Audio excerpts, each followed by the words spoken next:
कबीर साहेब जी की जो बीजक ग्रंथ रत्न की ज्ञान चौतीसा की साखी है, इसमें सदगुरु कबीर साहेब जी बड़ी मार्मिक बात कह रहे हैं। साहेब यह बता रहे हैं कि देह निर्वाह के लिए जिन प्राणी और पदार्थों का हम उपभोग करते हैं, उसमें किस प्रकार से हमें ग्रहण और त्याग करना चाहिए, जिससे हमारा जीवन सुखी, संतुलित और संयमित रहे, किसी प्रकार का उद्वेग, अशांति या पीड़ा की अनुभूति ना हो। इस पर सदगुरु कबीर साहब जी ने बहुत सुंदर विचार दिया है इस साखी में, और मैंने इसमें कुछ कहानियों के माध्यम से इस साखी पर विचार रखा है। पहले तो मैं कहानी को सुनाऊंगी, इसके बाद में इस साखी पर सुंदर विचार होंगे।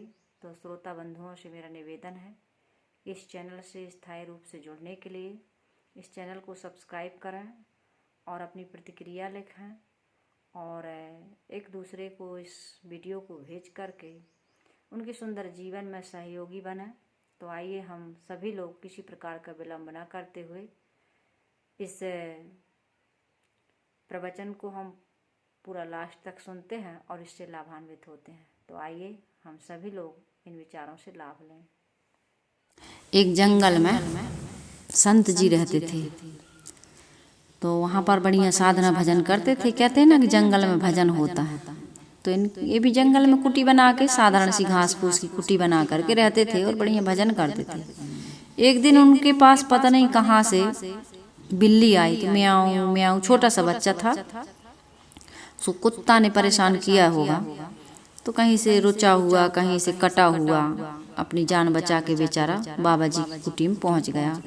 बड़े प्यार से कहता था म्याऊं म्याऊं। छोटा सा बच्चा, छोटे बच्चे चाहे मनुष्य के हों, चाहे चिड़िया के हों, चाहे जानवर के हों, किसी के भी हों, अच्छे लगते हैं, दया आ जाती है। छोटा बन जाए आदमी तो उस पर दया करने वाले मिल जाते हैं, क्योंकि छोटा बच्चा आपने देखा होगा, किसी भी जानवर का हो, चिड़िया का हो, चाहे आदमी का, आदमी उसको उठा ही लेता है, उस पर दया करता है, प्यार करता है। तो बाबा जी ने भी उस पर हाथ फेरा और कहा कि भाई कहाँ से आ गया ये बच्चा। तो भूखा था वो, देखा कि बड़ा घायल स्थिति में है और पेट भी इसका पीठ से चिपक रहा है। तो बाबा जी तो मांग के खा लेते थे, गांव में एक बार जाते थे, कुछ मांग के ले आते थे, रखते वक्ते नहीं थे, जितना लगता था मांगे, खाए, अपने वहीं पानी पिए, आ गए। बढ़िया भजन कर रहा है, साधना कर रहा है, ध्यान चिंतन कर रहा है। तो उस दिन रात में उनके पास कुछ भी नहीं था, तो वो मांगने गए। तो लोगों ने कहा बाबा जी भूख लगी है, आज ज़्यादा भूख लग गया या आप रात में मांगने आ गए। तो उन्होंने कहा भाई मैं अपने लिए नहीं, एक बिल्ली का बच्चा है उसके लिए मांगने आया हूँ। तो ऐसे देर सवेर रात बेरात रोज रोज अब बाबा जी जाने लगे। 4-5 महीने हो गए। तो लोगों ने कहा कि कोई दूध दे देता, कोई सामान देता, तो बिल्ली का बच्चा भी बड़ा हो गया। अब बिल्ली का बच्चा बड़ा हो गया, बिल्ली हो गया, बड़ा बन गया, तो अब उसकी ज़रूरतें भी बढ़ गई। अब दूध बस से तो उसका पेट भरेगा नहीं, तो अब भूखा रहने लगा। तो किसी भक्त के यहाँ कहते हैं बहुत सारी गायें थीं, तो उन्होंने कहा कि बाबा जी ऐसा करिए, एक गाय है हमारे पास एक्स्ट्रा, हम आपके यहाँ बांध देते हैं, दूध की समस्या ख़त्म हो जाएगी। तो बाबा जी बड़े खुश हुए। तो उन्होंने कहा कि ठीक है भाई बांध दो। तब भाई गाय की ज़रूरत, तो घास लाना पड़ेगा, सानी, गोबर, कचरा जो कुछ भी है उसकी सारी व्यवस्था करनी पड़ेगी। तो बाबा जी अब इसी काम में लग गए, गाय को पानी देना, सानी देना, गोबर निकालना, कचरा साफ करना। फिर गाय अब बच्चा भी देगी। तो कुछ भक्त आए कि चलो बाबा जी के यहाँ थोड़ा शांति मिलेगी, सत्संग सुनेंगे, ज्ञान विचार की बातें सुने आते हैं, और संसार में बड़ी झंझट है, त्यागी तपस्वी महाराज के पास चलते हैं, थोड़ा ज्ञान की बात सुन करके आते हैं, थोड़ा शांति मिलेगी वहाँ, ये सब चिकल्लस नहीं है घर परिवार की।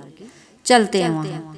जा करके देखे तो बाबा जी गाय को घास दे रहे थे, पानी दे रहे थे, कचरा निकाल रहे थे। तो लोगों को बड़ी निराशा हुई कि जहाँ आए थे कि शांति मिलेगी, सुकून मिलेगा, यहाँ भी बाबा जी की तो पूरी एक प्रकार से पूरी परवस्था, काम बढ़ गया इनका। लोग चले गए। कुछ दिन के बाद उसी गांव में एक लड़की थी, उसने कहा कि बाबा जी आप कहाँ बिल्ली की गाय की व्यवस्था में लगे रहते हैं। मुझे गाय की सेवा बहुत अच्छे से करना आता है। मैं गाय कचड़ा भी निकाल दूंगी, दूध भी निकाल दूंगी, बिल्ली को भी संभाल लूंगी। आप तो भजन करिए, मैं ये सारा काम कर दिया करूंगी और यहीं कहीं बगल में आपके यहाँ रह लूंगी। अब भाई गाय आ गई थी, बिल्ली आ गई थी, थोड़ा उन्होंने डेवलप भी किया था, थोड़ा सा उनका रूम भी बन गए थे, आश्रम बड़ा हो गया था, कुटी से अब कमरा बन गए थे। तो वहाँ बगल में मैं रह लूंगी यहीं और गाय की सेवा करूंगी। कमरे मकान कमरा बन गया था, तो यहीं रहेंगे हम। तो कहा ठीक है। अब बाबा जी देखो स्वीकारते जा रहे हैं, बिल्ली स्वीकार लिए, गाय स्वीकार लिए, अब उस लड़की को भी स्वीकार लिए। तो कहते हैं जिस दिन बाबा जी को बिल्ली मिली थी उसी दिन गांव का एक युवक कहीं बाहर गया था। तो वो 4-6 साल के बाद आया लौट के, तो उस कुटी की जगह पर मकान बन गया था, डबल मंजिल तिबल मंजिल का, और वहाँ पर बढ़िया खेती हो रही है, गाय बंधी हैं। वहाँ पर 3-4 बच्चे उस कुटी से निकल के आ रहे हैं, एक औरत आ रही है, उसका अभी भी पेट फूला है, बच्चा देने वाली है, आ रहे हैं सब। तो उस लड़के को देख करके बड़ा आश्चर्य हुआ कि भाई यहाँ एक कुटी रहा करती थी और यहाँ पर एक बाबा जी रहते थे, संत जी रहते थे, वो कहाँ गए? कहे भाई वो बाबा जी वो तो चले गए, क्योंकि ये जो बाबा जी थे वो ग्रस्त बन गए थे और बढ़िया से अब उनका वेशभूषा भी बदल गया था। तो कहा कि उन्होंने कहा वही बाबा जी थे लेकिन वो पहचाना नहीं। कहे भाई वो बाबा जी तो कहीं चले गए हैं, लेकिन एक संदेश छोड़ करके गए हैं, एक संदेश छोड़ के गए हैं। तो उस युवक ने पूछा क्या संदेश छोड़ के गए? कहे बाबा जी ने क्या के गए हैं कि कभी बिल्ली मत पालना। क्या कह के गए हैं? बिल्ली मत पालना। तो एक बिल्ली के कारण से पूरी गृहस्थी बस गई कि नहीं? ऐसे ही उसको लिए बताया जाता है। एक कहानी और बताते हैं कि एक संत जी की कुटी में चूहा आता था, तो इनकी लंगोटी काट देता था। तो चूहा से बड़े परेशान, सारी चीजों को तो काटे ही, लंगोटी तक को काट दे, कपड़ों को ज्यादा कुतरते हैं चूहा के बच्चे। तो किसी ने सलाह दे दी कि बिल्ली पाल लो। अब बिल्ली पाल लिए तो अब बिल्ली म्याऊं म्याऊं म्याऊं म्याऊं ध्यान में बैठे हैं, बिल्ली बोल रही, भूखी है वो। तो कहा कि भाई अभी बड़ी समस्या, बिल्ली पाल लिए तो कहे ऐसे करो एक गाय रख लो। तो गाय रख ली। अब गाय रमाने लगी। अब क्यों रमाती, कब कब रमाती है, जो रखते हैं गाय को सब जानते हैं, वो झंझट में पड़ गए। अब गाय रमा रही, धीरे धीरे गाय रमाने लगी। तब कहे इसकी सेवा के लिए किसी को रख लो। तो ऐसे करते करते करते एक चूहा, मतलब एक लंगोटी के कारण से देखिए इतनी बड़ी उनके ऊपर फिर से भार लद गया। और जिस व्यक्ति के जीवन में इससे ज्यादा भार लाद के जो चल रहा है, कितना भार, मैं पांचों के बस पड़ा, मेरे बस नहीं पांच।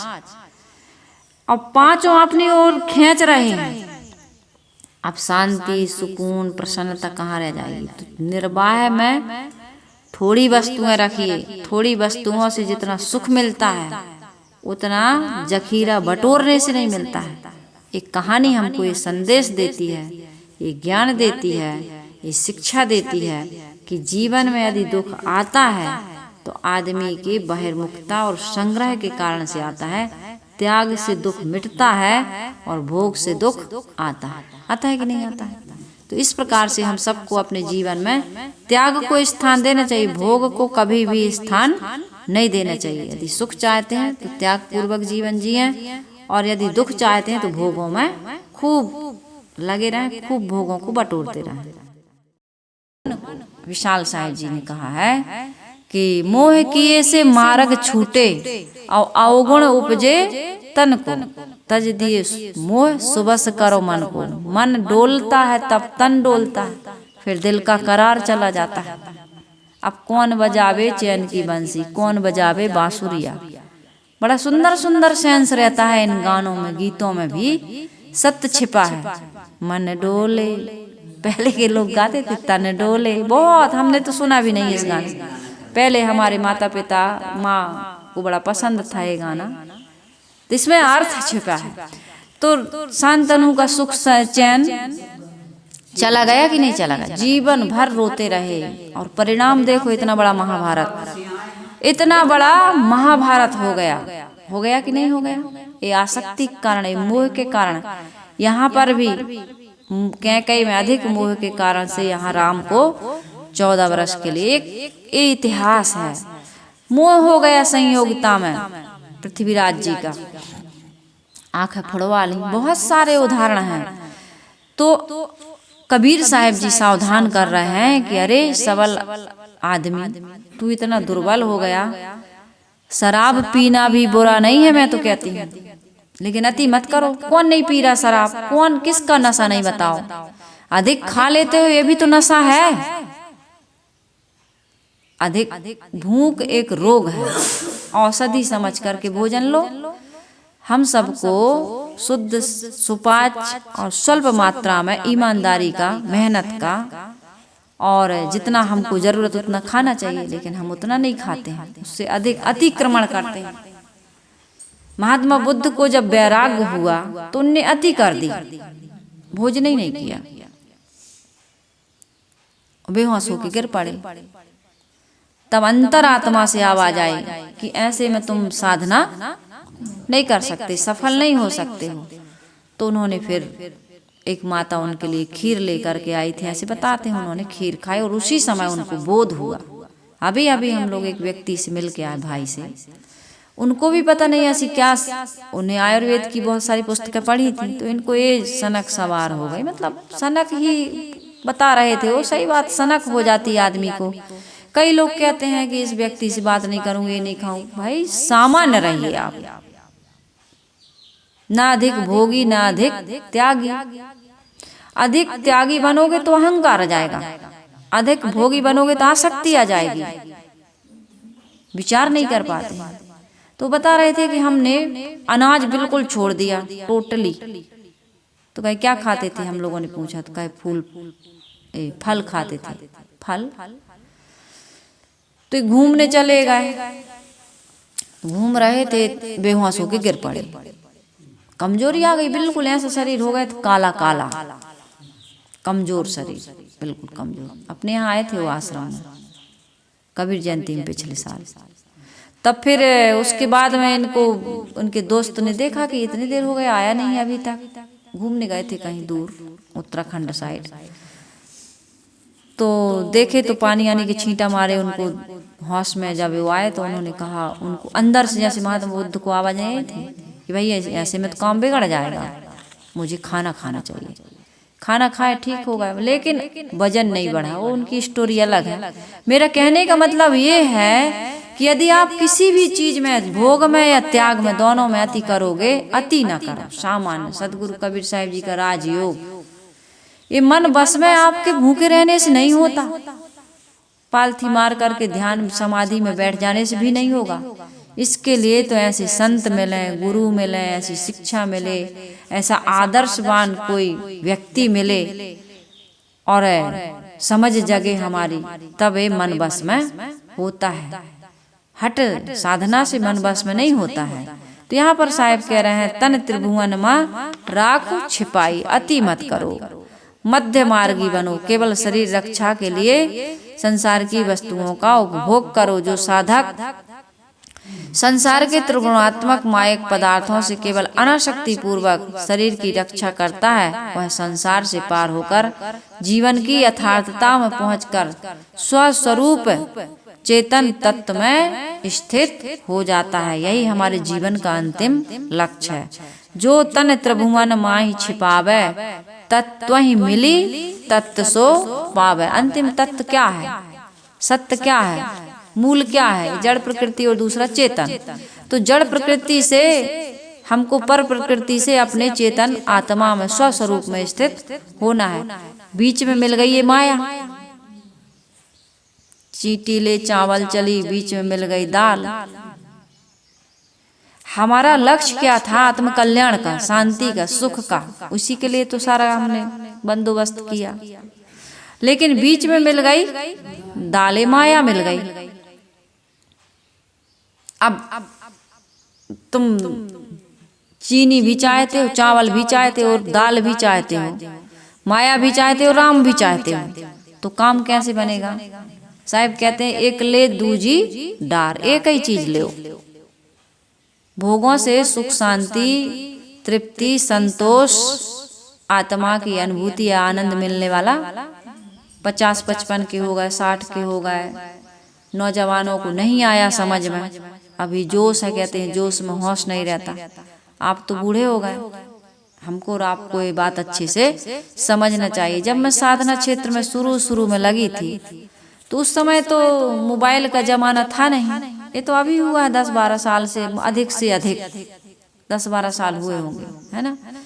तो मैं जब आश्रम में गई, मैंने देखा साध्वी जी से, साध्वियों से मिलने गई थी। भाई मुझे यदि साधना करना है तो मुझे इस प्रकार के लोगों की वकील बनना है, तो वकालत पढ़नी भी पड़ती है और ऐसे वकील से, बड़े बड़े वकीलों से, अनुभवी लोगों से मिलना भी पड़ता है। तो भाई साधना करना है तो साधकों से मिलना पड़ेगा, और हमको तो स्त्री घाट है तो साधिकाओं से मिलना पड़ेगा। तो हम मिलने गए, तो वहां पर एक साध्वी जी रहती थी, बहुत धनी घर की और बहुत सुंदर और पढ़ी लिखी संपन्न परिवार की, और बड़ा सुंदर स्वभाव उनका। देखिए जो जितना माता पिता कुल परिवार से भी व्यक्ति के संस्कारों का पता चलता है, यानी कि वो उसके अनुसार से जल परमाने मछली और कुल परमाने ज्ञान, ऐसे कुछ, जल परमाने मछली और कुल परमाने ज्ञान, जैसे जल परमाने मछली और कुल परमाने क्या है मुझे याद नहीं आ रहा है, जैसे जाको गुरु मिला ताको तैसा ज्ञान, कुछ बीच का नहीं आ रहा है। तो कुल ये बताया है कि जल के अनुसार मछली, जितना समुद्र में बड़ी बड़ी मछलियां मिलती हैं और छोटे छोटे तालाबों में छोटी छोटी मछलियां, इसी प्रकार से जैसा कुल होता है, परिवार होता है, माता पिता होते हैं, वैसे व्यक्ति को संस्कार मिलता है। जिसको जैसे गुरु मिलते वैसा उसको ज्ञान मिलता है। तो उनको देख करके मुझे लगा इतना उन्होंने व्यवहार किया, इतने अच्छे से मुझसे बातचीत की।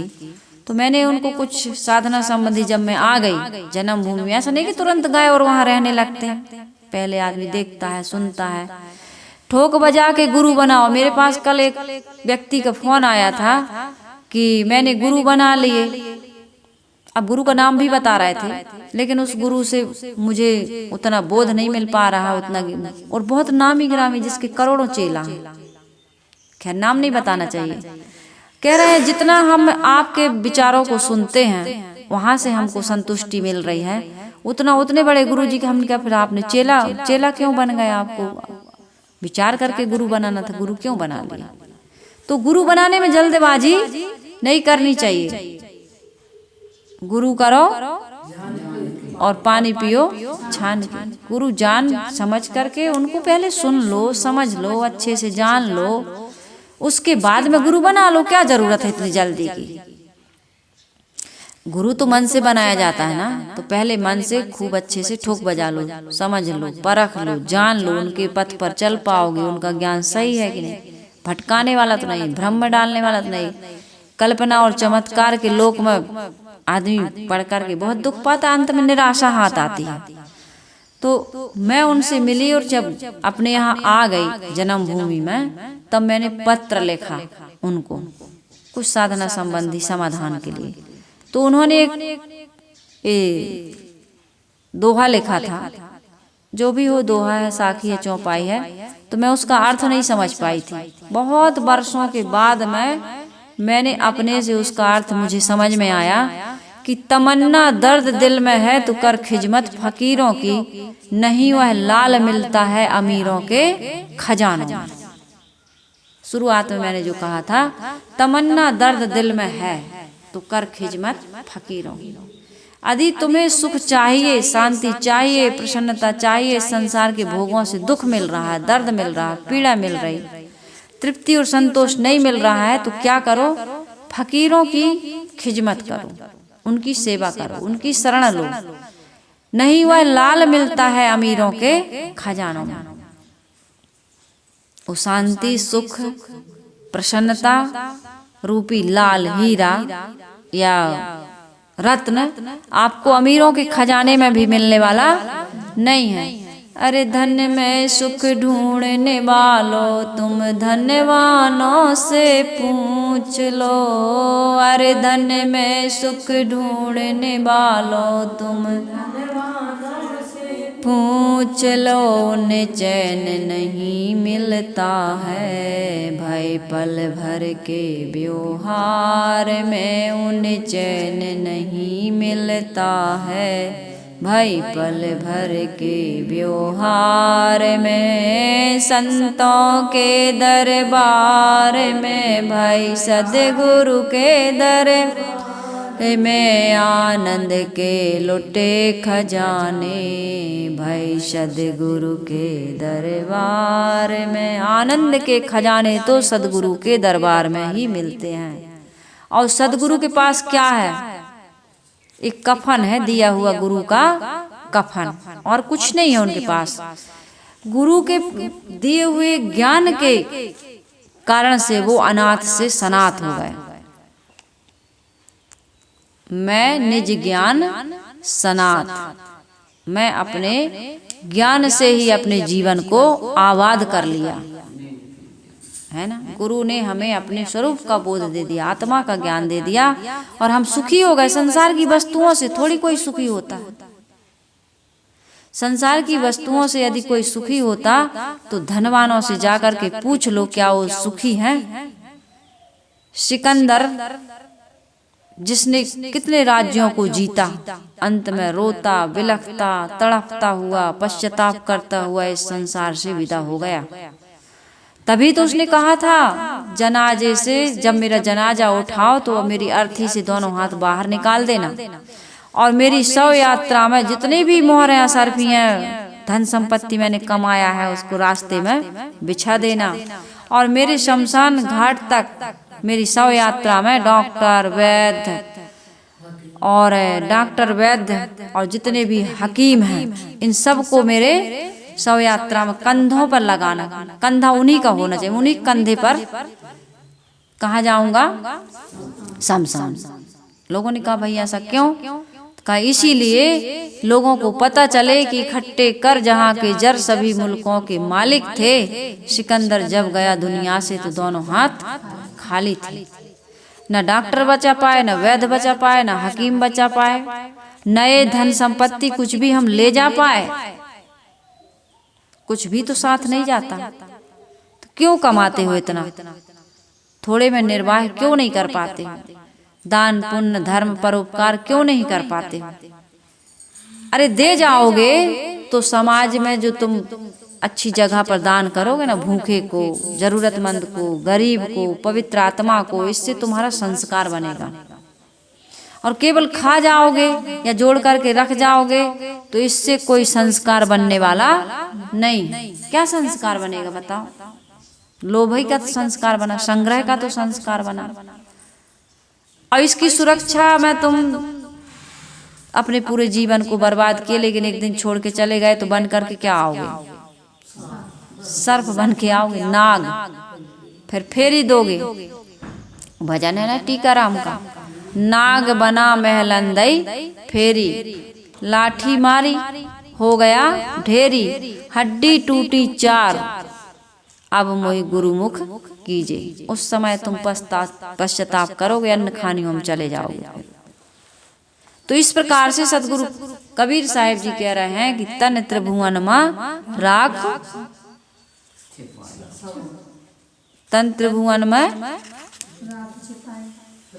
तत्तहि मिले तत्त सो पावे, तन त्रिभुवन में राख छिपावे। त्रिभुवन मान इसकी सुरक्षा करो, तत्वों को लेकर के, सामग्रियों को लेकर के, प्राणी पदार्थों को लेकर के इसकी सुरक्षा बस करना चाहिए। ये न सोच लेना कि हम बड़ा भारी महल बना लिए हैं, किला बना लिए हैं तो मौत हमको या रोग हमको या बुढ़ापा हमको नहीं आएगा।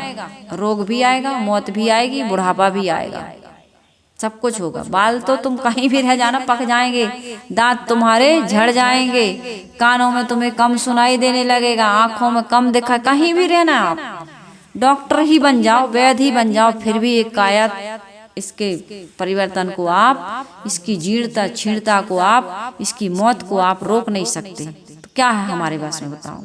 हमारे बस में बस इतना है कि जो मिला है इसका सदुपयोग करके आत्म कल्याण के रास्ते पर हम लग जाएं, तभी हमें शांति मिल सकती है, तभी हमारा कल्याण और मोक्ष हो सकता है, तभी हम दुखों से निवृत्ति पा सकते हैं।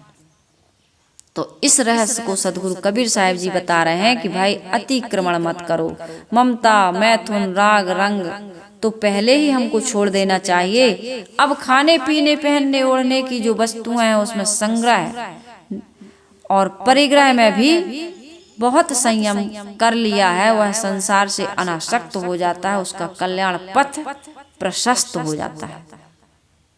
ऐसा करो। बाहर से कोई मुक्ति देने वाला नहीं है, बाहर से कोई सुख शांति देने वाला नहीं है। न धन से मिलेगी, न पद से मिलेगी, न पुत्र और परिवार से मिलेगी। संसार के किसी भी प्राणी पदार्थ से चीज मिलने वाली नहीं है। तो समझ से मिलेगी, त्याग और वैराग्य से मिलेगी, बोध और विवेक से मिलेगी, रहनी और आचरण से मिलेगी। ये सारी चीजें जब हमारे अंदर आ जाएंगी तब मिलेगा। बोध ही से बस नहीं होता है, वैराग्य चाहिए, रहनी आचरण चाहिए, तब हमारा कल्याण हो सकता है। तो सदगुरु कबीर साहिब जी कह रहे तुम संसार से उतने ही पदार्थ लो जिससे सरल ढंग से तुम्हारा जीवन निर्वाह हो जाए। रजोगुण वृत्ति वाला व्यक्ति वस्तुओं का जखीरा बटोरना चाहता है और सतोगुण वृत्ति वाला थोड़े में गुजर लेना पसंद करता है। वो तो अपना तो निर्वाह के लिए बचाता ही है। पहले के लोग क्या करते थे कि भोजन बनाते थे, है ना, तो पहले भोग लगाते थे, भगवान को भोग, गौ माता को रोटी, ये सब निकालते थे ना। बूढ़े बुजुर्गों को पहले भोजन कराते थे। आज का समय तो खत्म, सास बैठी, ससुर बैठे, परिवार के लोग बैठे हैं, बहुएं खाने लगी, बच्चे खाने लगे और माता पिता को अभी भोजन नहीं दिया, बूढ़े बुजुर्गों को नहीं दिया। भोग लगाना भूल गए। पहले लोग भोग लगाते थे, वो इसलिए लगाया जाता था, इसलिए ये सब भगवान नहीं खाते हैं। देखिए कबीर पंथ में भगवान का खंडन करते हैं। तो आप भगवान माता पिता को मानिए। आपने भगवान को तो भोग नहीं लगाया, लेकिन माता पिता को भोग लगाइए। कोई अतिथि आ गया उसको भोग लगाइए। एक मुट्ठी अनाज पहले से ही भोजन बनाने के पहले एक पात्र में रख दीजिए, जिस दिन वो ज्यादा हो जाए, कोई भूखा आए, कोई आपके यहाँ त्यागी वैरागी महात्मा आए तो उनको दान कर दो। नहीं आते हैं तो आश्रमों में जाइए आप, या किसी गरीब कन्या का विवाह हो रहा उसको लगा दीजिए। आप कहीं ना कहीं धर्म करिए, पुण्य करिए, परमार्थ करिए। इससे अच्छा संस्कार बनता है, इससे पवित्र विचार आता है, भावना आती, सहयोग की भावना आती, एक दया का संस्कार, दान का संस्कार, परोपकार का संस्कार हमारे अंदर बनता है। और जो दोगे वही तो मिलेगा आपको। खेत में यदि आप 4 दाने डालते हो तो कितने मिलते हैं? राहर का 1 दाना डाल दो और वो सक्सेज हो जाए, है ना, मरे ना, तो कितने राहर के दाने? खूब सब्जी खाओगे, पुलाव जैसी खिचड़ी बना के खाओगे, और उसके बाद में बीज भी बच जाते हैं। बचाओगे नहीं फिर भी बच जाते हैं। कोई भी सब्जी का बीज आप लगाइए, सेमी का, लौकी का, बरबटी का, खूब खाते हो और उसके बाद में बच भी जाता है, बीज पक भी जाता है कि नहीं पक जाता? खाते खाते अघा करके खाते हो, अघा जाते हो, लोगों को बांटते हो, फिर भी बीज बचा का बचा रह जाता है। तो ऐसा देने का संस्कार बनाओगे, देने का भाव बनाओगे तो तुम्हें मिलेगा कि नहीं मिलेगा? बोगे नहीं। खेती में, बिजनेस में, व्यापार में पहले लगाते हो तब मिलता है। इसी प्रकार से जीवन में देना सीखो, पर नहीं मिले मिले मिले तो मिले मिले में तो तुम भिखारी बनोगे। फिर मिले मिले की भावना है, देने की भावना नहीं है, तो क्या बनोगे? भिखारी बनोगे। कहते हैं एक भिखारी था, उसने कभी दान पुण्य किया नहीं था, तो भिखारी बन गया हो। तो अब उसका संस्कार था मांगने का।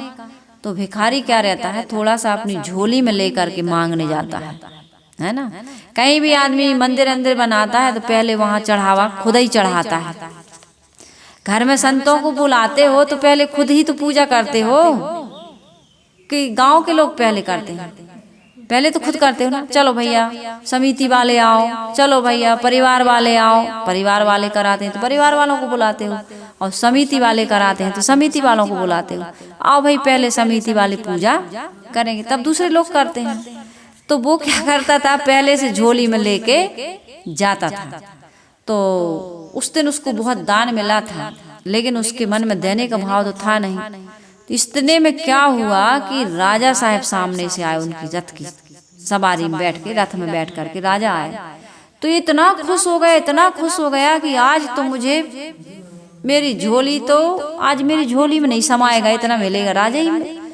आज मेरा दिन कितना अच्छा, मुहूर्त कितना अच्छा है, आज तो राजा आ गए मेरे सामने, तो इनके सामने मैं झोली फैलाऊंगा। तो सामने रथ खड़ा हुआ तो ये और ज्यादा खुश हो गया कि राजा मेरे ही पास आ रहा है, जल्दी से मैं अपनी झोली फैला दूंगा। और ये फैला ही नहीं पाया, राजा ने फैला दी। राजा ने कहा मुझे कुछ दो, राजा याचना करने लगा। तो ये तो लेने के क्या देने पड़ गए, तो बड़ा इसको दुख हुआ, बड़ा कष्ट। जो व्यक्ति ले ही रहा था कभी दिया नहीं था, इसको बड़ा दुख हुआ, बड़ा कष्ट हुआ और बड़े असमंजस में पड़ गया कि आज ये क्या अनहोनी हो गई मेरे साथ, और राजा मुझसे मांग रहा, मैं क्या दूं, और देना तो कभी उसका संस्कार देने का था ही नहीं। तो ये झोली में हाथ डाले, पसीना पसीना हो गया, कई बार मुट्ठी बांधे और फिर खोले, बांधे और फिर खोले। राजा ने कहा भाई देना जल्दी दो, मेरे पास समय नहीं है, जो भी देना है तुम मुझे जल्दी से दे दो। तो इसने 2-4 दाने जो फंस गए थे उंगलियों में, वही उनकी झोली में झरा दिए, 2-4-10 दाने झरा दिए। राजा तो राजा भाई लेके चला गया। अब एक घर आया तो पूरी झोली भरी थी, लेकिन खुश नहीं था। क्या था, पूरी झोली भरी थी लेकिन खुश नहीं था। आदमी के पास कितना होता है, फिर भी वो खुश नहीं होता है। 1 प्लाट, 2 प्लाट, 3 प्लाट, यहाँ दुकान, खुद की दुकान, बच्चे की दुकान, बेटी की दुकान, उसके लिए बेटा और बेटी की। अभी हम लोग गए थे, बता रही थी, दिल्ली गए थे, कह रही थी साहब इनके घर में 4 सदस्य हैं और 5 गाड़ियां खड़ी रहती हैं, 2-3 इस तरफ रोड के और 2 उस तरफ, 4 आदमी 5 गाड़ियां रहती हैं। 4 व्हीलर, 2 व्हीलर नहीं, 4 व्हीलर। अब बताइए, आदमी 4, गाड़ियां 5। आदमी आपसे मिलने आया है ना, आपसे मिलने आया, बढ़िया खुली ताजी हवा में बैठा था, प्रकाश में बैठा था, लेकिन आपने बनवाया है मकान, आप उसको अंदर ले गए, एसी चालू कर दिए, डल्लप का गद्दा दे दिया आपने, लाइट चालू कर दी, और आप उसको फिर कोल्ड ड्रिंक पिला रहे हैं। अरे ठंडा पानी पिला दीजिए, बाहर हवा में बैठा है, बढ़िया ऑक्सीजन मिल रहा है, बढ़िया अपनी बात करी। नहीं, इतना बड़ा घर बनाया है, दिखाएंगे नहीं। और इसी घर बनाने में तो पूरी जिंदगी बर्बाद कर दी हमने, पूरा समय बर्बाद कर दिया हमने, है कि नहीं? यही तो कर रहे हैं आदमी, यही तो हो रहा है। तो आदमी थोड़े में वो कर सकता था, उस फकीर ने इतना सारा मिला था लेकिन खुश नहीं हुआ। पत्नी ने पूछा क्या हुआ, तो झोली ऐसे टांग दिया खूंटी से जहाँ वो टांगता था, और खाट पर लेट गया, कुछ बोला नहीं। पत्नी पानी लेकर आई, पानी दिया, पिया, लेकिन कुछ बोला नहीं, हंसा मुस्कुराया नहीं। पत्नी ने झोली, रोज उसका काम था खाली करना, तो जैसे ही वहाँ खाली करने गई तो जितने दाने वो राजा को दिए उतने वो चमक रहे थे वो दाने इस झोली में। चमत्कार एक कथा है, लेकिन इसमें सेंस है। तो उसकी पत्नी ने आवाज लगाई, अरे ये क्या हुआ, ये क्या हुआ, ये क्या लेकर के आए हो, ये किसने दिया आपको? तो उसने कहा, उसने फिर ध्यान दिया, क्या हो गया? तो कहा इसमें तो कुछ दाने सोने के दिए, किसने दिए ये दान? तो दौड़ के गया, तब उसको समझ में आया, याद हुआ कि राजा को मैंने जो दिया था। फिर तो और माथा कूट कूट के रोने लगा, पश्चाताप करने लगा कि काश मैंने उस याचक को अपनी झोली से कुछ दिल खोल के दिया होता, तो आज कितने सारे दाने, मेरी तो किस्मत ही बदल जाती। तो आदमी देने का भाव नहीं बनाता। जिसके पास नहीं है वो ना दे, लेकिन जिसके पास है उसको जरूर देना चाहिए। यदि नहीं देता है तो वो जीवन में पाप कमा रहा है। हरदम है तैयार तू पाप कमाने के लिए, और कुछ तो समय निकाल गुरु गुण गाने के लिए, हरि गुण गाने के लिए, किसी के काम आने के लिए, है ना। किसी के काम आओगे, किसी की दुआएं लोगे, किसी का आशीर्वाद लोगे, काम बनाओगे तो दुआएं नहीं मिलेंगी, आशीर्वाद नहीं मिलेगा। समाज की सेवा करोगे तो तुम्हारे जीवन में वो लौट के कई गुना आएगा कि नहीं आएगा। कितने लोग तो ऐसे होते हैं कि वो रजोगुणी वृत्ति वाले होते हैं। गुरुदेव जी बताया करते थे कि एक सज्जन ने उनसे बताया कि कहीं वो घूमने गए थे तो 18 जोड़ी तो मोजा ले गए थे। बताओ, 18 जोड़ी मोजा, बताइए, 18 जोड़ी मोजा। अब ये सब पागलपन, ये सब बाहर ढोने की क्या जरूरत है, दिमाग खराब करने की जरूरत। एक आदमी ने गुरुदेव जी से बताया कि मेरे पहनने के लिए 65 शर्ट है। उस समय की बात है, आज के लोग तो और ज्यादा। अब कौन सी पहने बताओ ना, कौन सी अच्छी लग रही है, 1 घंटा वही, हाँ, आपको सिलेक्ट करने में लग रहा है कौन सी पहने, कौन सी अच्छी लग रही है, और बार बार पहन के उतार रहा है, पहन के उतार रहा है, ये सब कर रहा है। कितने साधु संत ऐसे हैं जो दिगंबरी है ना, कुछ भी नहीं पहनते। क्या उनकी प्रतिष्ठा नहीं होती, क्या लोग उनको नहीं पूजते, जैसे हैं वैसे हैं। ये तो नखरा मनुष्य का बस है, अन्य प्राणी तो कपड़ा ही नहीं पहनते। क्या वो सुखी नहीं रहते। एक साधु बाबा कहते हैं पेड़ के नीचे बैठे थे और पके पके आम वहां पर गिरे हुए थे, है ना, लेकिन वो बैठे थे शांत, और अपने ऊपर के जो कमर से ऊपर एक भी कपड़ा नहीं था उनके शरीर पर, मुस्कुरा रहे, बूढ़े थे, बाल पक गए थे, कुछ भी नहीं, आम पड़े, लेकिन अपने यहाँ तो अपन बैठे हैं और एक आम टप से गिरे कहीं, पकी सांस या पका हुआ कलमी आम, कोई भी। ध्यान साधना समाधि बातचीत खाना पीना सब छोड़ के पहले उस आम को उठाने जाएंगे, छतों पे नहीं जाते हो। खाना खा लिया अभी और पेट भर गया और फिर से लेकर के आए, कहते अभी नहीं, यदि बच जाए तो रख देना, शाम को बच जाए तो। अभी तो इतना पेट में भर के खा लिया ठूस के, और कह रहे हो कि शाम के लिए बच जाए तो रख देना, शाम को खा लेंगे। कितनी तुम्हारी खाने की, पीने की, पहनने की, 2000 की साड़ी पहने हो लेकिन पड़ोसन की साड़ी देख रहे हो। अपने घर में बढ़िया से आनंद से खा पी रहे हो, लेकिन दूसरे का सोफा सेट देख लिया, डिनर सेट देख लिया, डायमंड सेट देख लिया, तो अपने मन में हलचल मच गई कि हमारे घर ऐसा कब आएगा। यही तो दुख है, यही तो अशांति है, और क्या दुख है। दूसरे की बहू देख लिए, दूसरे के पति पत्नी देखते हैं, उनका पति कितना अच्छा, उनकी पत्नी कितनी अच्छी, कितना भी अच्छी हो, साथ में तो आपके पति पत्नी के साथ रहोगे ना, आपके बाल बच्चों के साथ आप रहोगे और वही काम आएंगे, लेकिन दूसरे के अच्छे लग रहा है। ये तृष्णा, ये अज्ञानता, यही तो दुख दे रही है। अपने घर अपनी पत्नी अच्छी नहीं लग रही, पड़ोसन अच्छी लग रही। आजकल ऐसे ही धारावाहिक चल रहा है। धारावाहिकों में यही कहते हैं, एक धारावाहिक तो ऐसा है, मैंने सुना है किसी के मुंह से, कि उसमें पता ही नहीं चलता कौन की पत्नी कौन है। पूरा धारावाहिक में समझ में नहीं आता कि किसकी पत्नी कौन है, किसका पति कौन है। तो ये सारी चीजें आज मनुष्य की मनोवृत्ति को कितनी विकृति की ओर ले जा रहा है।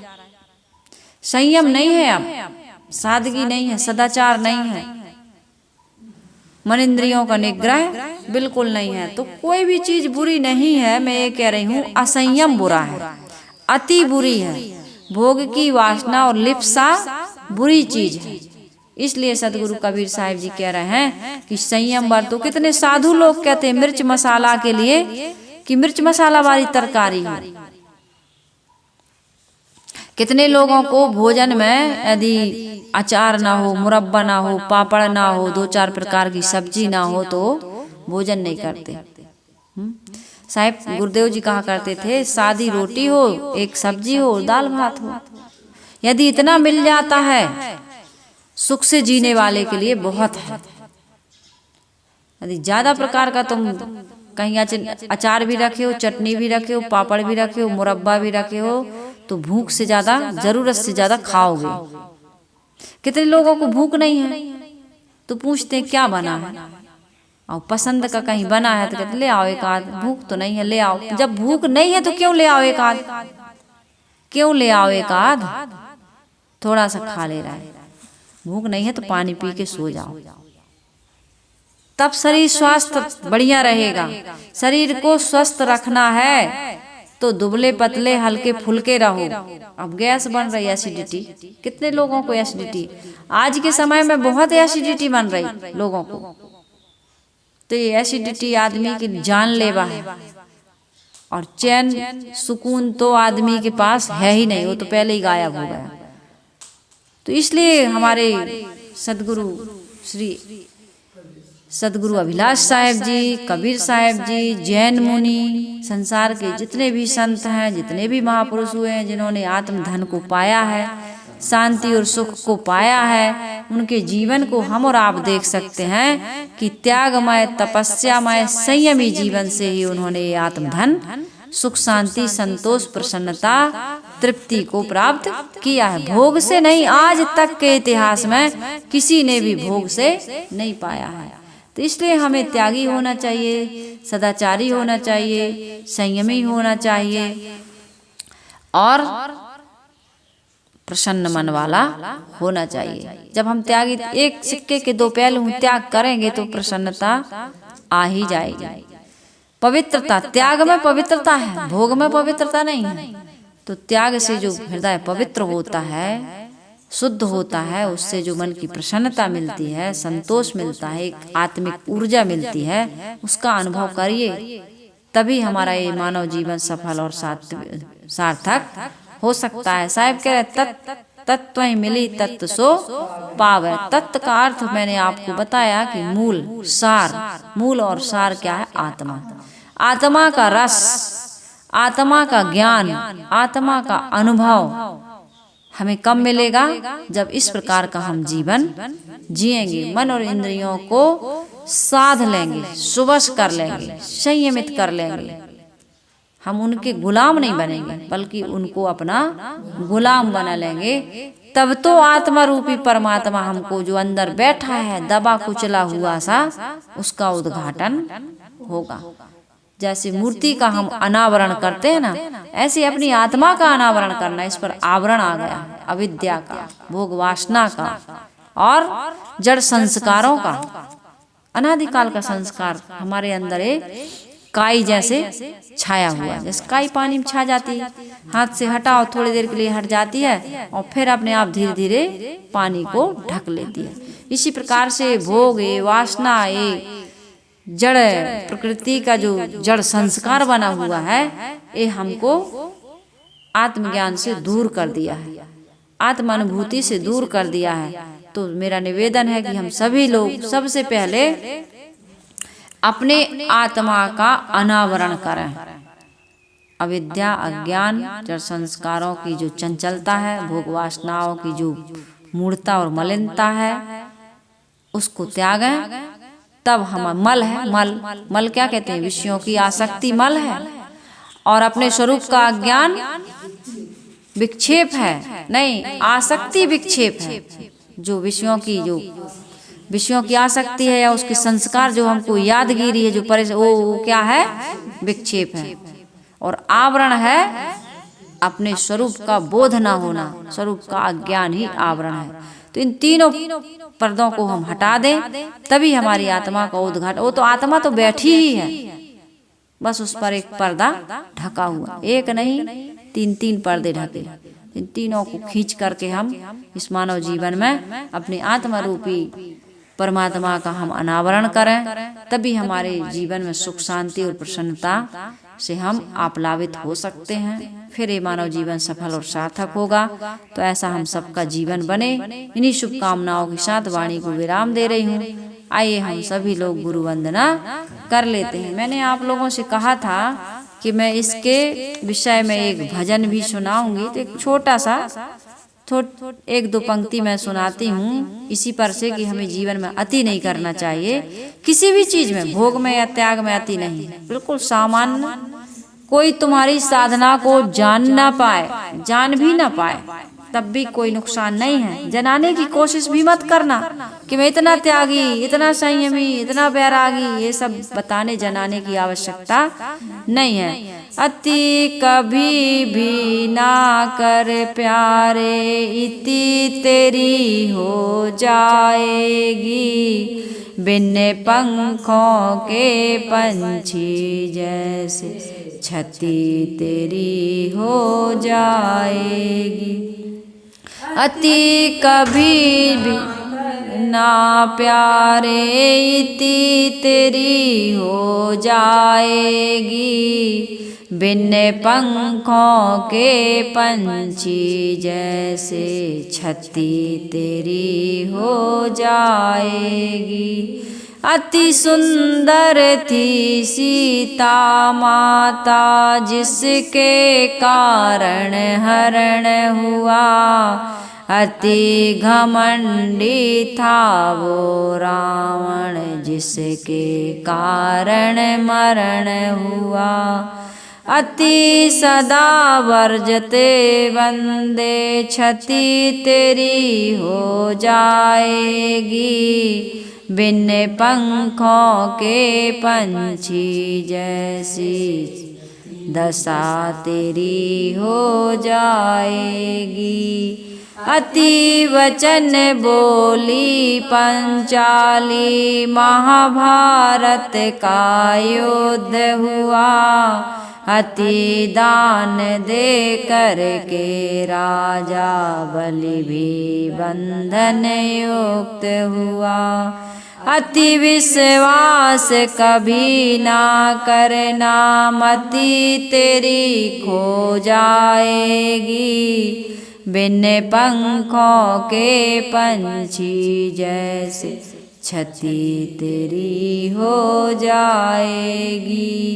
अति कभी ना करना प्यारे, इति तेरी हो जाएगी। बिन पंखों के पंछी, छती तेरी हो जाएगी। अति बलशाली सेना लेकर कौरव चकनाचूर हुए। अति लालच बस चाहे कितने शत कर्मों से दूर हुए। अति के पीछे हर क्षण भागो, अति अंत करवाएगी। बिन पंखों के पंछी जैसे, छती तेरी हो जाएगी। अति कभी भी ना कर प्यारे, इति तेरी हो जाएगी। बिन पंखों के पंछी जैसे, छती तेरी हो जाएगी। तो अति नहीं करना, भोग में भी अति नहीं और त्याग में भी अति नहीं, लोभ में भी अति नहीं और दान में भी अति नहीं। अति ही थी धर्मराज के मन में भी, काहे के प्रति, जुआ के प्रति। एक बार हार दिए थे तो लौट आया था, लेकिन फिर लौट के आ गए। तो ये अति ही तो है। इस भजन में जितना अति हमने बताया है, इस प्रकार से हमारे जीवन में भी तो कोई अति नहीं हो रही। इस पर विचार करते रहना, सावधान रहना, सजग रहना और अपने जीवन को सुंदर सुव्यवस्थित बनाते रहना। इन्हीं शुभकामनाओं के साथ मैं अपनी वाणी को अब विराम दे रही हूँ। बोलिए सद्गुरुदेव की जय।